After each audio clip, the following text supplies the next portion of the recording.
युवा साथियों, अध्यापक भर्ती लेवल 2 में 4500 पद बढ़ाने को लेकर तथा फर्स्ट ग्रेड और सेकंड ग्रेड भर्ती की जल्द से जल्द नियुक्ति देने की मांग को लेकर आज बीएड के कुछ अभ्यर्थियों के साथ शिक्षा संकुल में करीब 12:15 बजे हमारी निदेशक महोदय कानाराम जी से करीब आधे घंटे तक वार्ता हुई और उन्होंने पूरी स्थिति बताई कि शिक्षा विभाग में थर्ड ग्रेड के पद खाली नहीं है। डीपीसी से पद खाली होने वाले थे, जिस मामले में हमने मेंशन करवाया सुप्रीम कोर्ट में 7 सितंबर को सुनवाई है। यदि वो फैसला हो जाता है उसके बाद हम डीपीसी करवाएंगे और डीपीसी कराने के बाद पद खाली होगी, इसमें महीना भर लग सकता है। लेकिन वर्तमान स्थिति उन्होंने बताई कि पदों की संख्या नहीं बढ़ सकती।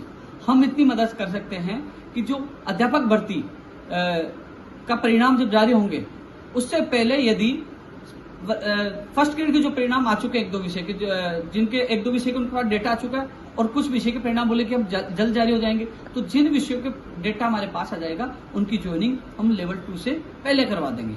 लेकिन इसके अलावा सेकंड ग्रेड भर्ती परीक्षा परिणाम और ज्वाइनिंग के संबंध में हमने बात रखी तो उन्होंने ये कहा आरपीएससी अलग संस्था है, यदि आरपीएससी शिक्षा विभाग से अतिरिक्त कर्मचारियों की मांग करती है तो मैं अतिरिक्त कर्मचारी देने के लिए तैयार हूं, और यदि लेवल 2 से पहले उनका परिणाम आ जाता है तो हम उनको भी ज्वाइनिंग देने के लिए तैयार है। जो 15 दिन में काम होगा हम 5 दिन में करने के लिए तैयार है। मैं अतिरिक्त टीम लगा के करवा दूंगा, ये निदेशक मोदी जी ने कहा। साथियों, उन्होंने ये कहा कि हम ये तो कर नहीं सकते कि सेकंड ग्रेड को रोक दें। उन्होंने साफ मना कर दिया, क्योंकि सेकंड ग्रेड और अध्यापक भर्ती लेवल 1 और 2 को आचार संहिता से पहले उनको ज्वाइनिंग देने का उनका लक्ष्य है। लेकिन वो इतनी मदद कर सकते हैं और 4500 पदों के लिए कह दिया कि हमारे पास पद रिक्त नहीं है। उसके बाद करीब 4:30 बजे सीएमओ में मुख्यमंत्री सेक्रेटरी आरती डोगरा जी, जॉइंट सेक्रेटरी ललित कुमार जी से हमारे प्रतिनिधि मंडल की वार्ता हुई। 4500 पदों के लिए उन्होंने भी मना कर दिया। उन्होंने कहा सेकंड ग्रेड और फर्स्ट ग्रेड की पहले नियुक्ति कराने के लिए हम प्रयास करेंगे। ये जवाब हमें सीएमओ में मिला।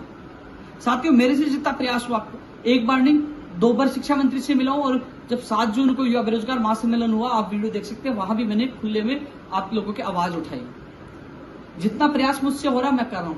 हालांकि मैं जानता हूं कुछ लोगों ने बहुत हवा फैलाई, बहुत कुछ कहा, लेकिन सब कुछ सुनकर मैंने सोचा कि 4500 परिवारों का भला हो जाए, इसलिए मैं आज पूरे दिन भर उन अभ्यर्थियों के साथ था। पहले शिक्षा संकुल, फिर सीएमओ में। वो अभ्यर्थी आपको सच्चाई बताएंगे कि मैंने कितनी आप लोगों की सहायता की है।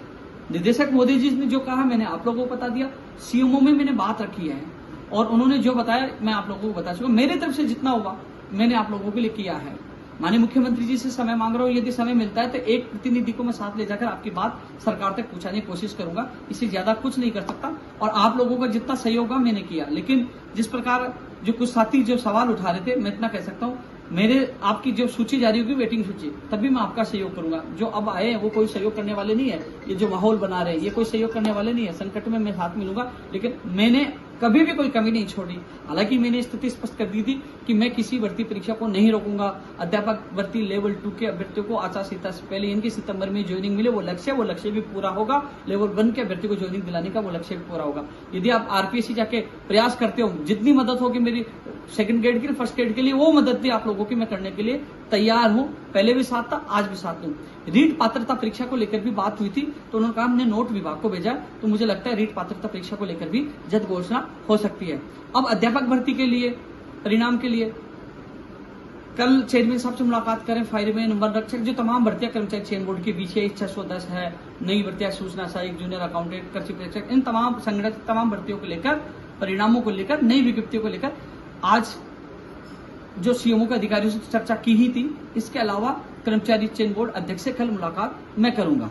इसके अलावा साथियों मैं आपको बता दूं, 1 लाख भर्तियों के लिए लगातार संघर्ष कर रहे हैं, लेकिन शिक्षा विभाग की नई first grade, second grade, TTI, librarian, प्रयोगशाला सहायक, कंप्यूटर अनुदेशक, फोर्थ कर्मचारी, तमाम भर्तियों के लिए भी आज हमने लिखित में ज्ञापन सौंपा था। वही संस्कृत शिक्षा विभाग के लिए मैंने ट्वीट कर दिया था कि सितंबर में कंप्यूटर अनुदेशक भर्ती और अध्यापक भर्ती की विज्ञप्ति जारी हो जाएगी। ये मैंने आप लोगों को अवगत करवा दिया था।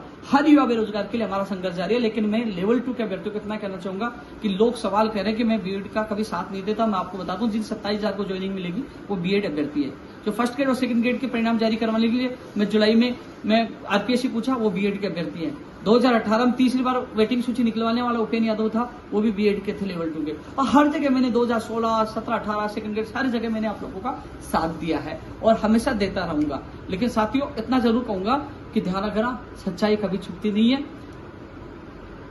सच्चाई को परेशान किया जा सकता है, लेकिन जब सच और सामने आएगा, लोगों की हरकतें और उनका षड्यंत्र सामने आएगा, आपको भी पता लग जाएगा कौन सच्चा कौन झूठा। लेकिन इतना कह सकता हूँ, आपके साथियों के साथ आज पूरे दिन भर शिक्षा संकुल से लेकर सीएमओ तक था। जितनी मदद मुझसे हुई, मैं इतनी इससे ज्यादा मदद नहीं कर सकता। मैंने इतनी मदद की, लास्ट जरूर कर सकता। जब मुख्यमंत्री जी से मेरे समय मिलेगा तो एक अभ्यर्थी को ले जाकर आपकी बात रखने की मैं पूरी कोशिश करूंगा। मैं मांग उठा सकता हूँ, आपका साथ दे सकता हूँ, सहयोग कर सकता हूँ, ये मैं कर रहा हूँ। और जब भी मुख्यमंत्री जी से समय मिलेगा, एक व्यक्ति को ले जाकर मिलवाऊंगा। इतना मेरा प्रयास रहेगा। आप सबको ये कहना चाहूंगा, कल आप प्रयास कर रहे हो, प्रयास करिए। मैंने कभी भी आपके प्रयास के लिए मना नहीं किया, आप प्रयास करिए। पता नहीं, प्रयास भगवान हमारा सुन ले। आप सबको शुभकामनाएं, धन्यवाद।